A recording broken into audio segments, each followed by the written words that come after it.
माधोपुर गांव में संदीप नाम का एक व्यक्ति अपनी पत्नी अंजू के साथ एक बड़े से घर में रहता था।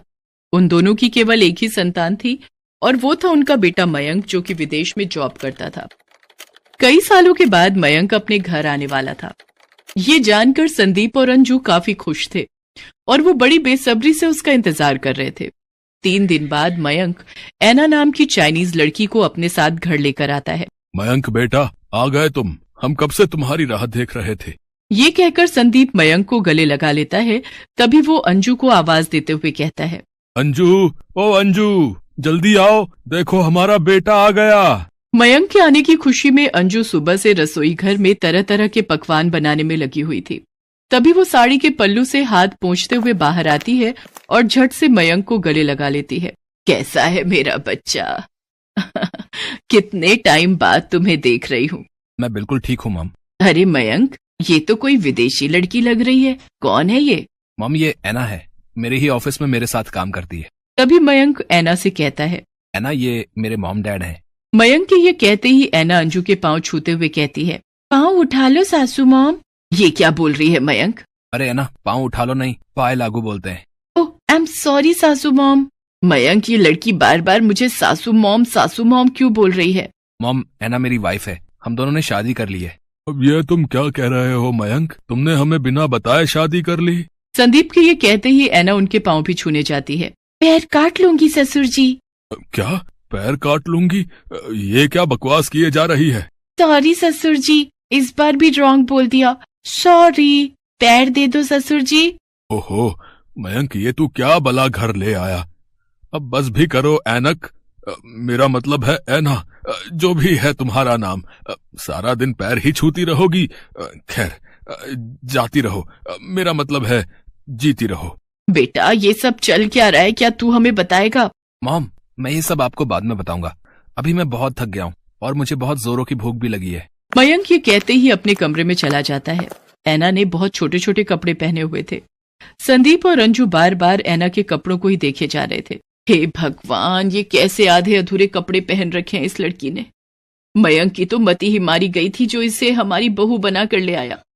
अगर आसपास पड़ोस वालों ने इसे इस तरह के कपड़ों में देख लिया ना, तो पता नहीं कैसी कैसी बातें बनाएंगे।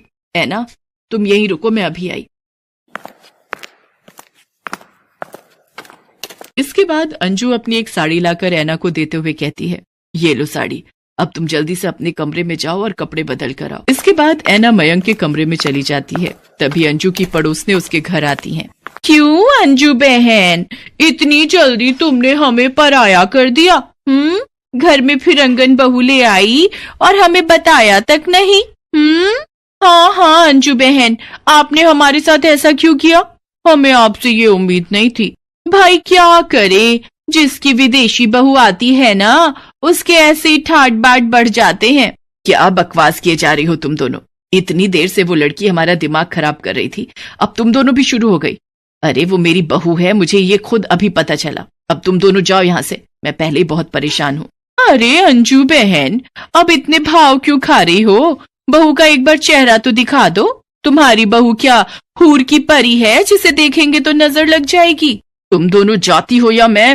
हाय हाय, इतना भी क्या गुस्सा। हम जाते हैं, चलें। इसके बाद वो दोनों वहां से चली जाती हैं।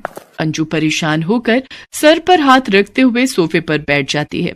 उधर ऐना अपने पति से कहती है, मयंक, हमको बहुत जोरों का भूख लगी है, लेकिन हमको ये इंडियन खाना नहीं खाना।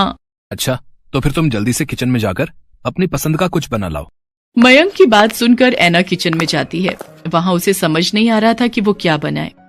अरे हमको तो कुछ समझ नहीं आ रहा कि हम क्या बनाएं। हमको तो ये भी नहीं पता कि ये कौन सी सब्जी है। क्या बनाऊं? हमको तो बहुत जोरों का भूख भी लगा है। तभी ऐना को रसोई की दीवार पर 2 छिपकली दिखती है। अरे वाह, मिल गया हमको खाना, अब तो हम इन्हीं को खाएगा। ऐना बगल में रखे लकड़ी के स्टूल पर चढ़ जाती है और हाथ से दोनों छिपकलियों को पकड़ने लगती है। तभी अंजू रसोई में आ जाती है। वो जैसे ही ऐना को छिपकली पकड़ते देखती है, वो जोर से चिल्ला पड़ती है, बाप रे बाप, हे राम, ये क्या कर रही हो बहू तुम? अंजू के चिल्लाने की आवाज सुनते ही मयंक और संदीप भी किचन में आ जाते हैं। उधर ऐना भी अपने दोनों हाथों में छिपकली पकड़ लेती है। क्या हुआ मॉम, आप इतनी जोर से क्यों चिल्लाई? Everything is all right? हाँ भाई, ऐसा भी क्या हो गया? क्यों इतना शोर मचा रखा है? अरे वो देखो, उस ऐना ने क्या पकड़ रखा है। तभी संदीप और मोहित ऐना की ओर देखते हैं। उसने अपने दोनों हाथों में छिपकली पकड़ रखी थी जो बुरी तरह फड़फड़ा रही थी। ये देखकर दोनों की चीखें निकल जाती हैं। हे भगवान, अब इस छिपकली ने, मेरा मतलब है ऐना ने, ये क्या पकड़ लिया? अरे आप सब लोग इतना डरता क्यों है इससे? तुमको पता है इसका तो बहुत ही टेस्टी चटनी बनता है। मैं इसकी चटनी बनाकर आप सबको खिलाऊंगी, फिर देखना आप कैसे अपनी उंगली चाटता रह जाएगा। अब मैं जल्दी से इसकी चटनी बना देती हूँ। संदीप और अंजू लगातार मयंक को घूरते जा रहे थे। तभी वो मयंक को डांटते हुए कहती है, अरे करम जले, कहाँ से उठाकर ले आया इस बला को? और तू मेरी माँ परेशान कर रखा है हम सबको। ये सब नहीं बनता मेरे घर में। जल्दी से इसको खिड़की से बाहर फेंक दे। आप एक बार खाइए तो सासू मॉम, आपको बहुत पसंद आएगा। मैं तेरे पैर पड़ती हूँ ऐना, प्लीज जल्दी से फेंक दे इसे। अरे कौन सा वो मनहूस समय था मयंक जब तूने मेरी कोख से जन्म लिया। अरे ऐसा दिन देखने से पहले हम मर क्यों नहीं गए? मॉम आप चिंता मत करो, मैं उसे सब अच्छे से समझा दूंगा। चलो ऐना, अपने कमरे में चलो। अपने कमरे में ले जाकर मयंक ऐना को सब कुछ समझाने लगता है। उनके घर का खाना पीना, रहन सहन। उधर अंजू हॉल में सोफे पर बैठकर अपनी किस्मत को कोस रही थी। ना जाने कौन से कर्म किए थे मैंने जिसकी सजा में भुगत रही हूँ। तभी संदीप जोर जोर से हंसने लगता है। कुछ भी कहो, लेकिन बहू बिल्कुल तुम्हारी टक्कर की आई है।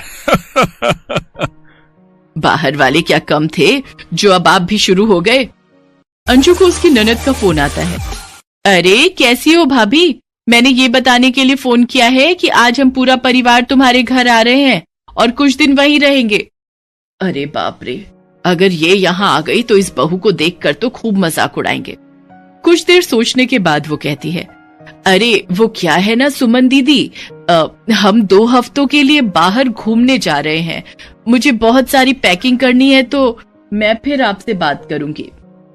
तुम कब से झूठ बोलने लग गई अंजू? तो क्या करूं जी, पहले ही इस बहू ने आकर मेरा बीपी बढ़ा दिया है, ऊपर से रिश्तेदार आकर इसका और मजाक उड़ाएंगे। पता नहीं इसके साथ मैं सारा जीवन कैसे रहूंगी। तभी ऐना एक सुंदर सी साड़ी पहने हाथ में चाय का कप लेकर आती है और अंजू से कहती है, सासू मॉम, हम तुम्हारे वास्ते चाय बनाकर लाया। सुनो जी, क्या ये अपनी बहू ऐना ही है? यस सासू माँ, हम आपका बहू ऐना ही है। हमको मयंक ने सब समझा दिया है, यहाँ का रीति रिवाज, खाना पीना, पहनना ओढ़ना। इससे पहले हमसे जो भी मिस्टेक हुआ उसके लिए आई एम सॉरी। अब से हम आपको शिकायत का एक भी मौका नहीं देगा। एक्चुअली मेरे मॉम डैड नहीं है, मैं एक अनाथ हूँ तो हमको ये सब नहीं पता, लेकिन धीरे धीरे मैं सब सीखने की कोशिश करूंगी। ऐना की बातें सुनकर अंजू और संदीप भावुक होते हैं और वो उसे गले लगा लेते हैं। हमें तो पता ही नहीं था हमारी बहू इतनी प्यारी है। बेटा तुम चिंता मत करो, धीरे धीरे मैं तुम्हें सब समझा दूंगी। इसके बाद अंजू ऐना को हर काम सिखा देती है। कुछ ही महीनों में ऐना इंडियन खाना, यहाँ के रीति रिवाज और भाषा अच्छे से सीख जाती है। फिर सब कुछ अच्छे से चलने लगता है और सब खुशी खुशी एक साथ जीवन व्यतीत करते हैं।